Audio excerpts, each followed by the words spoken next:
নমস্কার বন্ধুরা, আজকে চলে এসেছি আবার একটা ভিডিও নিয়ে। আজকের রেসিপি হচ্ছে ইলিশ ভর্তা।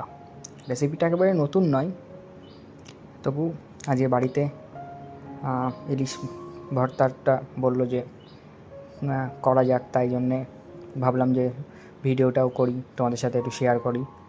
তো এই যে প্রথমে লঙ্কা রসুন তেলের পরে দিয়ে নিয়ে তারপরে মাছের লেজা, ইলিশ মাছের লেজা ভালো করে ভেজে নিয়ে এবার ইলিশ মাছের কাটা বাছার পর্ব চলছে। এইটা কিন্তু মোস্ট ইম্পর্ট্যান্ট পার্ট, কারণ কাটা বাছাটা খুবই গুরুত্বপূর্ণ। ঠিকভাবে যদিও ইলিশ মাছের কাটা নরম হয়, তবুও লেজার কাটা তো বেছে নেওয়াটা ভালোভাবে দরকার। তারপরে যে লবণ দিয়ে শুকনো লঙ্কা রসুন কাঁচা পেঁয়াজ আর এই যে ইলিশ মাছের তেল, এটা এবার কাঁচা পেঁয়াজের জায়গায় অনেকে ভাজা পেঁয়াজও ইউজ করতে পারো, তবে আমরা কাঁচা পেঁয়াজই দিয়েছিলাম।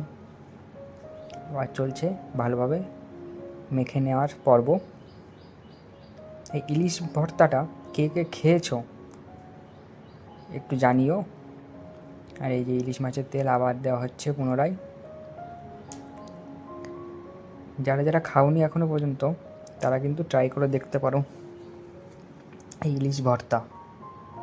তো মোটামুটি রেডি, খুব বেশি প্রিপারেশানের কিছু নেই এতে, সিম্পল রেসিপি রান্নার।